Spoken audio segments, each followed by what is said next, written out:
All right, so they say that the best conversations happen over a cup of coffee. Yes, Here they we do. are. I'm having a caramel latte, iced. How about you? Just a regular iced latte with almond milk. All right, so I'm joined by Emma DeCastro. You're gonna share your story with us. You were telling me, okay, so you grew up playing sports. You were wanting to pursue playing volleyball, Yes. right? But then you suffered this tragic injury in which you almost lost your foot, Yep. and that ended your athletic career. Yes. So take us through it. What happened? Yeah, so almost 5 years ago, my boyfriend and I were on his jet ski.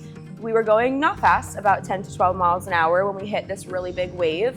So between that split second of going straight up in the air and then waking up in the water, I really have no recollection. Everything's black. I knew something was wrong, but Yeah. I didn't know what it was. It was my foot's gone, my foot's backwards. Oh, man. I didn't know.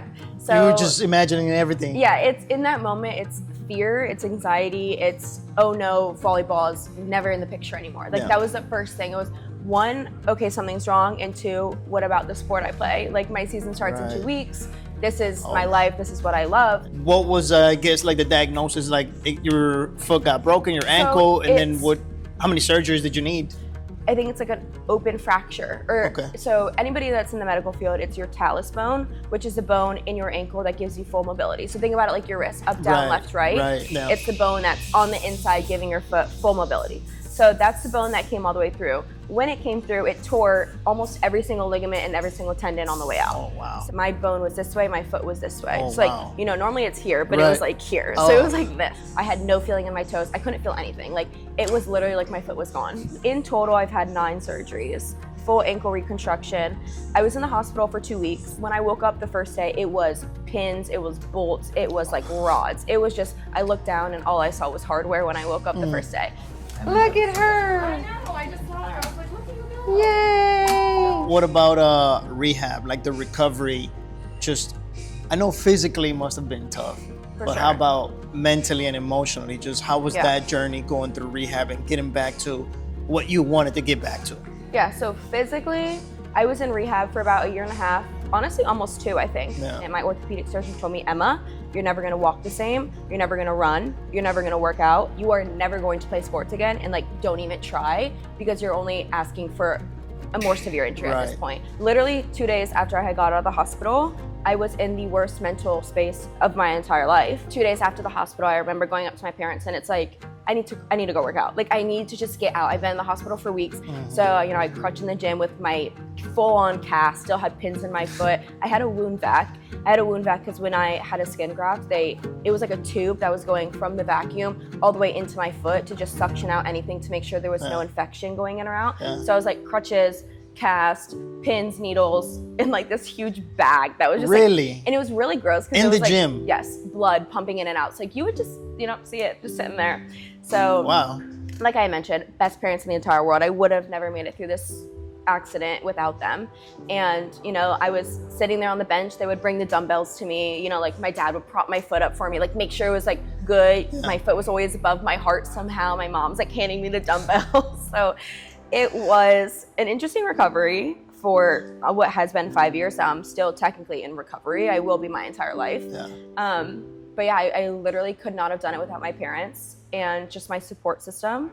But mentally, I think it'll always be a mental battle, right? Yeah. Like when I have a job now and I literally am working my dream job. I work for League One Volleyball. Seeing these amazing women on the court, I'm like, a part of me, it's so hard because I'm like, that was what I wanted to do my entire life. Like I dreamed of it. I wrote it in my journals. Like every single weekend, you know, before Yeah. club tournaments, I was working out. I was getting extra reps. And so I'm like, that is exactly who I wanted to be. So it's like a hurt moment, but it's such a feel good Yeah. full circle that, wait, 5 years later, I'm living my dream. How is your foot now? How has that injury So- affected you? I wake up every single morning in pain. I really do. Like Okay. my first step out of bed is pain. No way. And I think that's something that I've accepted and that's Yeah. gonna be my life. And that's okay because I'm still here, right? I'm here, I have a foot. I'm so grateful for my situation because it could have been a lot worse. Right. There are certain movements in the gym I can't do. I was told I was never gonna be able to run, but somehow I found a way to run. Okay. So everything I was told I couldn't do, I'm still doing. I'm doing it. Obviously, I shouldn't be doing it. I shouldn't be doing it because it's causing more damage to already what has happened. But at this point in my life, it's choose happiness over, It's what keeps you sane. yeah. Gotcha. What does the gym mean to you? That is a really big question. It seems small, but it's a really big question to me. The gym saved me. There's no other way to put it. I have been in the gym every single day since, and whether that was with my cast, whether that's with my boot, whether that's with whatever it may be, like I have been in the gym every day since my accident, and I've built a community. I have built, relationships I never would have built if this wouldn't have happened to me. And also now I'm a fitness coach as well. So I coach classes, and I think it's a way of inspiring other people. We're gonna slowly go down, reach full extension. And what's it mean to you to be able to now, help others in the gym, which is what saved you, and now you can share your story and inspire and motivate others? I get to help other people. It's like I get to help them achieve their goals.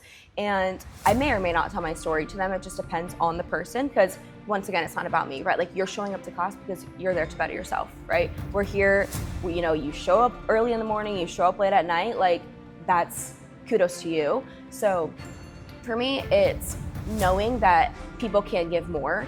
And whether or not they know my story, I know that they can give more because I gave more. I had more. When I thought I had nothing, I had so much more to give, and I used it. The people that I can see, it's like, maybe they're not giving it their all. I can give them that push because it's like, hey, I know you're in this mental battle. Like you got it. There is more to give. And I think that's a special thing that comes out of my incident is knowing that people always have more, whether they feel it or not. I know it's there because I went through it. Initially, they told you, hey, you won't be able to walk again. Normally, you won't be able to run. You won't be able to work out.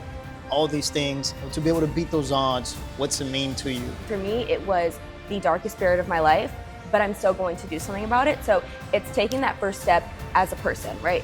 Me personally, I'm taking this step and I'm going to take initiative of the situation. It's my life. I'm not letting this destroy my life. Right. So, and then it's your community. I have, like I said, the best parents in the entire world. My mom and my dad were there every single day helping me. They showed up. It was like leaving work early. I was getting drove an hour and a half every day for either physical therapy or switching out my bandages or switching out my wound vac. Like it was an everyday battle, and my parents showed up with a smile on their face, and I literally could not have done it without them. In the world of sports, you always hear the cliches, right? Like minor setback for a major comeback, or, when you get knocked down, it's about, getting back up. So, hey, congratulations to you. Thank you so much. I'm happy for you. Thank you for sharing your story with us. Of course. And as you can see, it's always possible, right? You can do it. Any obstacle you're facing, you can get through it. Absolutely. Thank you so much, Emma DeCastro. Thanks for the time. Yeah.